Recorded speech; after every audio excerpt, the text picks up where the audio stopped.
మీరు ఎప్పుడైనా గమనించారో లేదో, ఒక్క శివలింగానికే ఒక ప్రత్యేకమైన గుర్తు ఒకటి ఉంటుంది.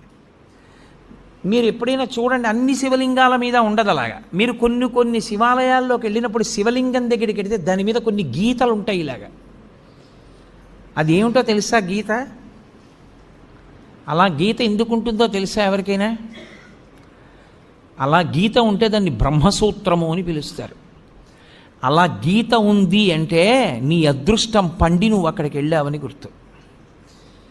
1000 మాటలు ఓ శివాలయంలోకి వెడితే నీకు ఎంత ఫలితమో, అలా గీతలు ఉన్నటువంటి శివలింగం ఉన్న గుళ్ళోకి వెడితే అంత ఫలితం. విశేషమైన ఆరాధనీయము అని గుర్తు. అలాంటి శివలింగం ఉన్న గుడిలోకి వెడితే తప్పకుండా మీరు మీ ద్రవ్యాన్నో, మీ బలాన్నో, మీ సంపత్తినో, మీ పాటనో, మీ పద్యాన్నో, మీ కష్టాన్నో అక్కడ వినియోగించాలి.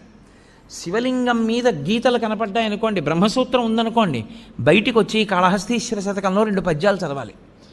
బయటికి వచ్చి మీకు వచ్చిన శ్లోకాలు 2 చెప్పాలి. పాటలు వచ్చిన వాళ్ళైతే 2 పాటలు పాడాలి. బలం ఉన్నవాడివైతే పల్లకి పట్టుకోవాలి, లేదా గుడి కొంచెం సేపు తుడిచి వెళ్ళిపోవాలి.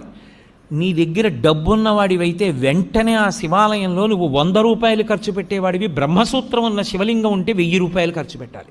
ఎందుకంటే నీ జన్మ పడ్డి అక్కడికి వచ్చావని గుర్తు. అది 1,000,000 రెట్ల ఫలితాన్ని ఇచ్చేస్తుంది. ఒక రుద్రాభిషేకం ఒక చోట చేస్తే ఏ ఫలితమో, బ్రహ్మసూత్రం ఉన్న శివలింగానికి చేస్తే 1,000,000 రెట్లు విశేష ఆరాధనా ఫలితముని ఇచ్చేస్తుంది ఆ శివలింగం.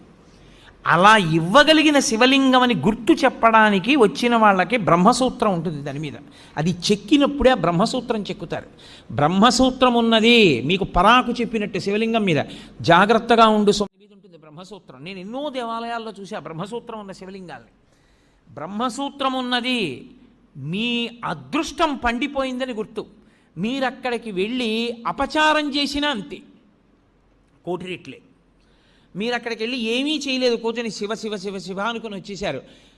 శివ శివ శివ శివ 4 మార్లు మీరంటే 4 కోట్ల మార్లు మీరు శివనామం చెప్పారని వేస్తారు.